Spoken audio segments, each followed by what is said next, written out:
گزشتہ جو ہمارے لیکچر ہوتے رہے ہیں جی، اس کے اندر ہم نے علم اصول حدیث کی مبادیات، اصطلاحات جو ہے وہ خیر الاصول فی حدیث رسول رسالہ سے پڑھی ہیں۔ تقریباً وہی چیزیں ہیں، تھوڑے بہت اضافات اور اختصارات کے ساتھ۔ تو اس کے بعد جو ہے وہ اس میں دو اضافے ہیں۔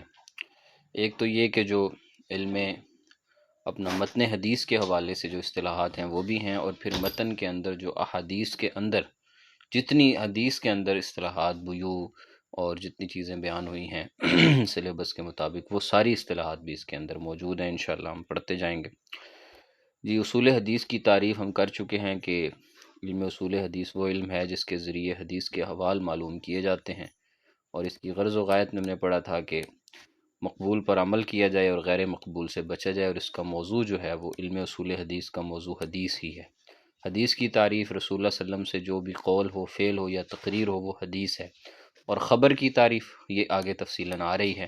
خبر حدیث ہی کا دوسرا نام ہے۔ حدیث جو نبی علیہ السلام سے منقول ہو، اور خبر وہ ہے جو کسی اور سے بھی منقول ہو، لہٰذا خبر عام ہے، ٹھیک ہے، اس میں حضور علیہ السلام کا ہونا اور حضور سے ہٹ کر بھی شامل ہے۔ اور اثر بھی اسی طرح وہ خبر ہے جو صحابہ تابعین سے منقول ہو، چنانچہ یہ حدیث کے معنی میں اثر کا لفظ بھی مستعمل ہوتا ہے۔ تو لہٰذا یہ ایک اصطلاح خبر کی ہو گئی، ایک اصطلاح اثر کی ہو گئی، اور تیسری اصطلاح آتی ہے جی سنت کی، یعنی اصول حدیث پہ یہ اصطلاح بھی مستعمل ہے، اور اصول فقہ میں طریقہ مسلوکہ فی الدین، یعنی ایسا دین میں ایک ایسا طریقہ جو کہ مسلوک ہو، مسلوک مطلب جس پر چلا جائے، جس پر عمل کیا جائے، اس معنی میں استعمال ہوتا ہے۔ سند حدیث تک پہنچنے کا جو طریق ہے، یعنی متن سے پہلے رجال کا وہ سلسلہ جس سے حدیث کی اعتماد ثابت ہوتا ہے، وہ سند کہلاتی ہے۔ اور اسناد، سند بیان کرنا، کبھی سند کو بھی اسناد کہہ دیتے ہیں۔ متن کلام کا وہ حصہ جو اسناد کے ختم ہونے کے بعد، یعنی رسول اللہ صلی اللہ علیہ وسلم کا کلام یا کسی صحابی تابعی کا کلام، تو وہ پھر متن کہلائے گا۔ اور تواتر مشہور ہے، ایک تواتر ہے اور ایک خبر واحد۔ متواتر وہ حدیث ہے جسے بیان کرنے والے راویوں کی تعداد اتنی زیادہ ہے کہ ان کا جھوٹ پر جمع ہونا عقلاً محال ہے۔ یہ باتیں تقریباً آپ پڑھ چکے ہیں، لیکن یہ آپ کی جو جہاں پر کوئی اگر ذہن میں سوالات ہیں تو ان کے اعادے کے لیے۔ اچھا، اسی طرح احاد یا خبر واحد وہ حدیث کہ جس کے راوی حد تواتر کو نہیں پہنچے ہوئے۔ پھر اس میں احاد میں مختلف اعتبارات ہیں، چنانچہ ایک اعتبار ہے جس میں حدیث مرفوع، موقوف اور مقطوع ہے۔ جس حدیث کو نبی علیہ السلام کی طرف منسوب کیا گیا ہو، خواہ اس کی سند متصل ہو یا نہ ہو، مطلقاً تو وہ مرفوع ہے۔ پھر مرفوع قولی ہے، فعلی ہے، تقریری ہے، صحابی یا کوئی اور یوں حدیث بیان کرے کہ رسول اللہ نے فرمایا، تو یہ قولی ہو جائے گی۔ فعلی صحابی یوں کہے کہ رسول اللہ نے یوں کیا، اور تقریری کہ صحابی یوں کہے کہ میں نے رسول اللہ کی موجودگی میں یوں کیا، اور آپ علیہ السلام نے اس پر جو ہے وہ انکار یا زجر نہیں فرمائی۔ مرفوع وصفی یعنی صحابی یا کوئی اور رسول اللہ صلی اللہ علیہ وسلم کا کوئی وصف بیان کر دے۔ اور موقوف وہ حدیث ہے جس میں صحابی کے قول یا فعل تقریر کا ذکر ہو، اور مقطوع وہ ہے جس میں تابعی کا۔ پھر اسی طرح ایک تقسیم ہم نے پڑھی تھی منتہا کے اعتبار سے، جس میں تھا کہ مشہور جس کے راوی ہر زمانہ میں 3 سے کم نہ ہوں، عزیز کہ جس کے راوی ہر زمانہ میں 2 سے کم نہ ہوں، اور غریب کہ جس کے راوی کہیں نہ کہیں جس کا راوی ایک ہو۔ پھر ہم نے پڑھی تھی جی 16 اقسام جو ہے وہ راوی کی صفات کے لحاظ سے۔ اس میں تھی صحیح لذاتی، یعنی وہ حدیث جس کے کل راوی عادل ہیں، کامل الضبط ہیں، اس کی سند متصل ہے، اور اس میں روایت جو ہے وہ معلل و شاذ ہونے سے بھی محفوظ ہے، ٹھیک ہے جی، تو وہ صحیح لذاتی ہو جائے گی۔ پھر صحیح لغیری ہی تھی کہ ایسی حدیث کو حسن لذاتی ہی کہا جاتا ہے جس کی سند حسن لذاتی جس کے راوی میں صرف ضبط کا فرق ہے، باقی ساری شرطیں پوری ہیں، تو وہ حسن میں چلی جائے گی۔ اور صحیح لغیری ہی وہی جو حسن لذاتی جس میں ضبط کا فرق ہے، اگر اس کی اور بھی سندیں آ جائیں تو وہ صحیح لغیری ہو جائے گی۔ اور حسن لغیری ہی یعنی حدیث ہے تو ضعیف لیکن اس کی سندیں متعدد ہیں، تو اس وجہ سے ہم کہیں گے کہ ضعف جو ہے وہ تھوڑا ہے، اور تعدد طرق کی بنا پر وہ قبولیت کے درجے کو پہنچ جاتی ہے۔ اور مطلقاً ضعیف کہ جس کے راوی میں حدیث صحیح و حسن کی شرائط نہیں پائی جاتی، یعنی عادل، کامل و ضبط ہونا، علت و شذوذ سے محفوظ ہونا، سند کا اتصال وغیرہ۔ موضوع کہ راوی جو ہے اس پر جھوٹ گھڑنے کا جو ہے وہ تان لگا ہوا ہے۔ متروک جس کا راوی متہم بالکذب ہے یا روایت قواعد معلومہ فی الدین اس کے مخالف ہے۔ میں یہ اس لیے کر رہا ہوں کہ یہ چیزیں میں آپ کو پڑھا چکا ہوں، جو کوئی نئی بات آئے گی تو وہ آپ کے سامنے آ جائے۔ تاکہ شذوذ جس کا راوی خود تو ثقہ ہے مگر اپنے سے زیادہ ثقات کی مخالفت کرتا ہے تو یہ شاذ ہے، اور اگر خود جو ہے وہ راوی جو ہے وہ خود بڑا ثقہ ہے اور اپنے سے کم کی مخالفت کرتا ہے تو پھر اس صورت میں یہ محفوظ کہلائے گی۔ اور حدیث اور منکر کب کہلائے گی؟ کہ وہ حدیث جس کا راوی باوجود ضعیف ہونے کے ثقہ جماعت کی وہ مخالفت کر رہا ہے تو اس صورت میں وہ منکر کہلائے گی۔ اور معروف کہ وہ خود ثقہ ہے لیکن ایک ضعیف جماعت کی مخالفت کرتا ہے تو اس صورت میں وہ منکر جو ہے وہ معروف کہلائے گی۔ اور معلل یعنی اس میں علت خفیہ ہو، میں نے اس کی مثال بھی دی تھی۔ اور مضطرب جس کی سند یا متن کا ایسا اختلاف آ جائے جس میں ترجیح یا تطبیق نہیں ہو سکتی۔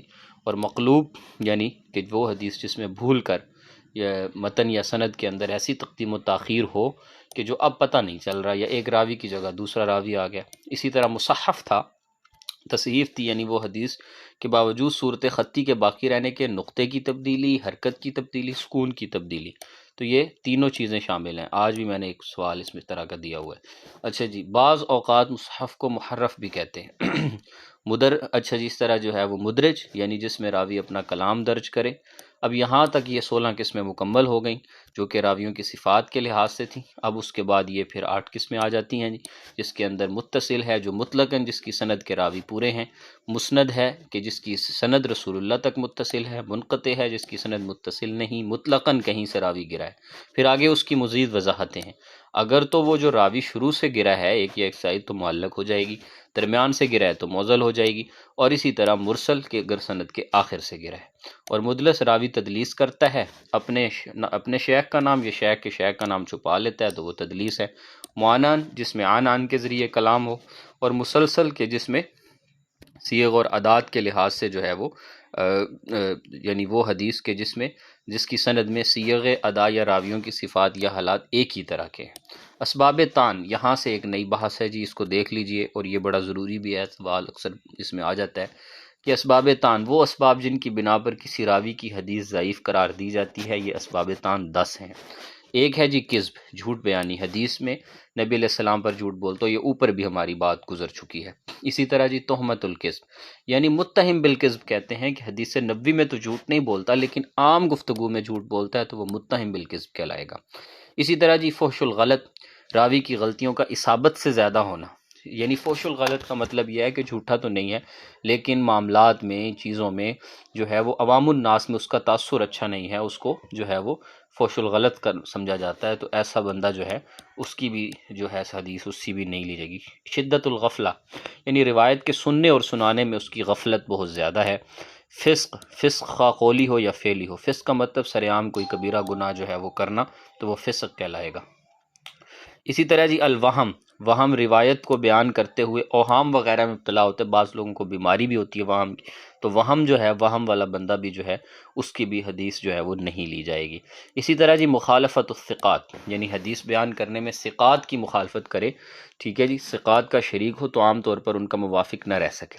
الجہالہ، جہالت جی کسی راوی کی ذات یا اس کے حالات کے متعلقہ جرح و تعدیل کا معلوم نہ ہونا، ٹھیک ہے جی، یعنی اس راوی کی بالکل پتہ ہی نہیں چل رہا تو یہ جہالت ہے۔ اس صورت میں بھی احتیاط برتنا ضروری ہے۔ اور جہالت کی پھر آگے 3 صورتیں ہو سکتی ہیں۔ مبہم کہ جس کا راوی کا نام و نسب ذکر نہیں کیا گیا، ٹھیک ہے جی۔ مجہول العین جس سے روایت لینے والا صرف ایک ہی شخص ہو، اور مجہول الحال یعنی مستور ہو، چھپا ہوا ہو، اس کا پتہ ہی نہ چل رہا ہو۔ اس کے بعد ہے جی البدع، راوی جو ہے اس کا اس چیز کے خلاف اعتقاد رکھنا جو نبی علیہ السلام سے ثابت ہے، یعنی کہ اپنی طرف سے دین میں کوئی نئی چیز اس نے داخل کر رکھی ہو تو وہ بدعتی کہلائے گا۔ اور بدعتی کی کئی صورتیں ہیں، مذکورہ راوی میں اس بدعت کے علاوہ کوئی صفت موجب پہ رد نہ ہو، بدعت کا داعی نہ ہو، اور جس روایت کے بیان کرنے میں وہ منفرد ہے اس کے بدعتی عقیدہ کی مؤید نہ ہو، تو پھر اس صورت میں اس کو قبول کیا جائے گا۔ اور 10ویں چیز ہے جی سوء حفظ، سوء حفظ یعنی راوی کا قوت حافظہ جو ہے وہ ٹھیک نہیں ہے، راوی کا قوت حافظہ خراب ہے۔ اس کی 2 صورتیں ہیں، سوء حفظ اصلی جو فطری ہو، ایسی راوی کی کوئی بھی روایت جس کے بیان کرنے میں وہ منفرد ہو قبول نہیں۔ ہاں اگر اور بھی راوی ہیں، یعنی سوء حفظ اصلی کا مطلب یہ ہے کہ فطری طور پر اس کا حافظہ کمزور ہے، اور سوء حفظ طاری کیا ہے؟ سوء حفظ طاری یہ ہے کہ فطری طور پر تو اس کا حافظہ کمزور نہیں ہے لیکن جو کسی حادثے سے ہوا ہے یا بڑھاپے کے سبب ہوا ہے اسے اختلاط کہتے ہیں، اور ایسے راوی کو مختلط کہتے ہیں۔ چنانچہ ایسے راوی کی وہ روایت جو اختلاط کے بعد کی ہو وہ غیر مقبول ہوگی، اسے قبول نہیں کیے گا۔ بڑے بڑے ایسے ہمارے سیاستہ میں محدثین موجود ہیں کہ جو بڑھاپے میں ان کی روایت کو نہیں لیا گیا، یا کسی بڑے سانے کے بعد ایک محدث کے بارے میں ان کا بیٹا انتقال کر گیا تو اس کے بعد ان کا جو ہے انہیں سوئے حفظ طاری لاحق ہو گیا تو ان سے نہیں لی گئی تھی۔ تابع، تابع کیا ہے جی؟ تابع وہ راوی ہے جو کسی ایسے راوی کے موافق روایت کرے جس کے متعلق تفرد کا گمان ہے کہ یہ اکیلا ہے، تو بشرط ان دونوں کی روایت ایک ہی صحابی سے ہو، اور اس موافقت کو مطابعت کہتے ہیں۔ پھر اس مطابعت کی آگے صورتیں ہیں، مطابعت تامہ بھی ہوتی ہے اور قاصرہ بھی۔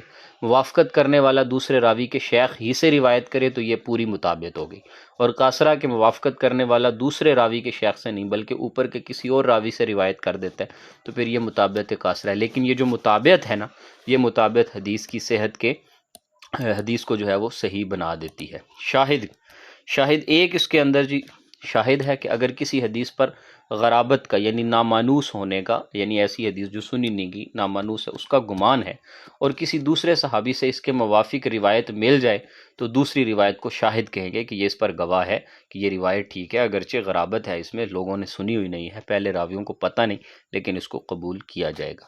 اعتبار، کسی حدیث کے لیے کتب حدیث سے متابع اور شاہد تلاش کرنا، اور اگر مل جاتے ہیں تو اس صورت میں وہ حدیث اور وہ متابع اور شواہد جو ہیں وہ اس حدیث کے لیے اعتبارات بن جائیں گے کہ یہ اس کے اعتبارات ہیں۔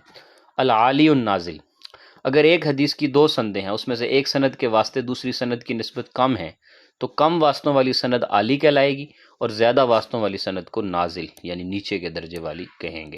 موافقہ، موافقہ کہتے ہیں کسی مصنف کی روایت کو اس کے شیخ سے مصنف کے واسطے سے نہیں بلکہ دوسرے طریق سے لے لینا، تو اس کو موافقہ کہیں گے۔ البدل، مصنف کی کسی روایت کو اس کے استاد کے شیخ سے لے لینا، یعنی ہے تو مصنف کی روایت لیکن اس سے ڈائریکٹ نہیں لی بلکہ اس کے استاد یا استاد کے شیخ سے لے لی ہے تو اس کو ہم البدل قرار دیں گے۔ اچھا جی، اسی طرح مساوات اور مصافحہ، کسی مصنف کی بیان کردہ روایت کو دوسری ایسی سند سے روایت کرنا کہ جس کے واسطوں کی گنتی مصنف کی سند کے برابر ہو، یعنی جو دوسری سند ہے اور یہ سند ہے دونوں برابر ہیں، راوی الگ الگ ہیں، تو ایسی صورت میں اس کو حدیث مساوات کہیں گے۔ مصافحہ یعنی کسی مصنف کی بیان کردہ روایت کو دوسری سند سے بیان کرنا جس کے واسطوں کی گنتی مصنف کے شاگرد کے واسطوں کے برابر ہو، تو پھر وہ مساوات نہیں رہے گی بلکہ اس کے ایک درجہ نیچے آ جائے گی، یعنی مصافحت کے درجے پر آ جائے گی۔ یہ چند جو ہے وہ ہے۔ اچھا جی، یہاں سے یہ جو ہے نا یہ بہت اہم ہے، آپ کو معلوم ہوگا جن لوگوں نے لاسٹ PPSC کے 2 ٹیسٹ دیے ہیں اس میں سے 2-3 سوال تھے۔ یہ کہتے ہیں جی اس کا عنوان ہے السماع من لفظ الشیخ، اب یہ ہے یہاں سے سماعت کے طریقے، سماعت کے طریقے، حدیث کی سماعت کے۔ اس میں ایک ہے جی السماع من لفظ الشیخ، حدیث جو ہے وہ استاد کے منہ سے براہ راست سنی جائے تو اس کو کہتے ہیں السماع من لفظ الشیخ۔ القراء علی الشیخ، شاگرد کا استاد کے سامنے حدیث پڑھنا قراءہ علی الشیخ کہلائے گا۔ اسی طرح ہے جی الاجازہ، الاجازہ کہتے ہیں کہ شیخ کا اپنے تلمیذ کی طرف حدیث لکھ کر بھیج دینا، اس کو اجازہ کہتے ہیں شیخ کا اپنے شاگرد کو اپنی کل یا بعض روایات کرنے کی اجازت دینا، اس کو اجازہ کہتے ہیں۔ ہمارے ہم صغیر میں جو بڑے شیوخ الحدیث ہوتے ہیں تو وہ اپنی حدیثوں کے بیان کرنے کی اجازت دے دیتے ہیں، کلی اجازت دیتے ہیں۔ پہلے زمانے میں بھی یہ چلتا رہا ہے سلسلہ کہ ایک راوی کو ایک شیخ سے حدیثیں بیان کرنے کی اجازت مل جاتی ہے، اس کو الاجازہ کہتے ہیں۔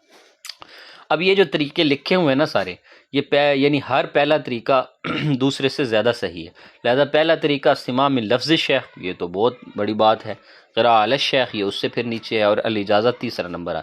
اس کے بعد آتی ہے جی مکاتبت کی صورت۔ مکاتبت یہ ہے کہ شیخ کا اپنا ایک لکھا ہوا صحیفہ ہے، ایک نسخہ ہے، اس کتاب ہے، اور وہ اپنے تلمیذ کو وہ حدیثیں لکھ کے بھیج دیتا ہے تو اس کو مکاتبت کہیں گے۔ اس کے بعد ہے جی مناولہ۔ مناولہ کہتے ہیں کہ شیخ کا اپنے شاگرد کو کتاب دینا کہ وہ اس سے روایت کر لے، پوری بک دے دیتا ہے کہ یہ میں نے لکھی ہے، آپ یہ لے لو اور آپ اس میں سے حدیثیں روایت کر سکتے ہو میری واسطے سے کہ فلاں شیخ سے میں یہ حدیث بیان کر رہا ہوں، تو آپ کو یہ اجازت ہے، آپ یہ کر سکتے ہو۔ اس کے بعد ہے جی الوجادہ۔ وجادہ کہتے ہیں شیخ کے خط سی لکھی ہوئی حدیث دیکھنا یعنی کہ شیخ کا جو رسم الخط ہے، شیخ کی جو کتابت ہے، شیخ کا جو طریقہ استدلال ہے، تو بالکل سیم اسی طرح جو ہے وہ لکھی ہوئی حدیث اس کو مل جائے تو وہ اس کو اپنے شیخ کی طرف منسوب کر کے اس سے بیان کر دے تو اس کو الوجادہ کہیں گے۔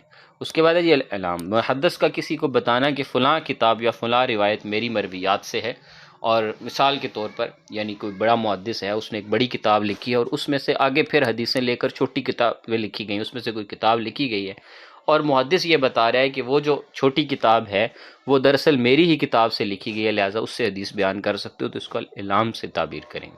الوصیہ بالکتاب، یعنی محدث کا بوقت موت اپنی کتابوں کے متعلق کسی شخص کے لیے وصیت کر جانا کہ یہ کتابیں میری ہیں اور یہ میری حدیثیں ہیں، آپ اس سے بیان کر سکتے ہو۔ اسی طرح الاجازت العامہ، محدث کا مجازلہ کی تعیین کے بغیر حدیث کی اجازت دے دینا، محدث اپنی عام اجازت دے دیتا ہے کہ میری ان تمام حدیثوں کو بیان کرنے کی، اپنی طرف سے نقل کرنے کی جو ہے نا ہر اعتبار سے آپ کو اجازت ہے، تو یہ کہلائے گا الاجازت العامہ کہ اس نے عام اجازت دے دی ہے۔ اس کے بعد جی ایک اور اصطلاح استعمال ہوتی ہے اور وہ ہے جی کہ من حدث و نسیہ، یعنی محدث کسی وقت ایک حدیث بیان کرتا ہے، جو محدث ہے وہ ایک حدیث بیان کرتا ہے، پھر وہ روایت اور اس روایت کا بیان کرنا اس کے ذہن سے یہ بات نکل جاتی ہے کہ میں نے فلاں موقع پر یہ حدیث بیان کی ہے، اس حد تک کہ جو لوگ اس سے سن چکے تھے ان کے یاد دلانے پر بھی وہ روایت اس کو یاد نہیں آتی کہ وہ کون سی روایت تھی جو میں نے بیان کی، تو ایسے محدث سے وہ روایت کرنے والے اگر ثقات ہیں تو وہ روایت مقبول ہوگی کہ جو حدث و نسیہ، اس نے پہلے حدث بیان کیا اور وہ پھر بھول گیا، تو اگر تو ایک جماعت ہے جو اسے یاد دلا رہی ہے کہ آپ نے یہ حدیث فلاں موقع پر ہمیں یوں بیان کی تھی، لیکن شیخ کو اب یاد نہیں ہے کہ میں نے یہ بیان کی تھی، تو اس صورت میں اگر تو روایت کرنے والے اگر ثقات ہیں تو پھر وہ روایت مقبول ہوگی، اور اگر وہ ثقات نہیں ہیں تو اس صورت میں وہ روایت مقبول نہیں ہوگی۔ تو انشاءاللہ تعالیٰ آگے مزید اصطلاحات آ رہی ہیں تو وہ انشاءاللہ نیکسٹ لیکچر میں جو ہے وہ بیان کر دی جائیں گی۔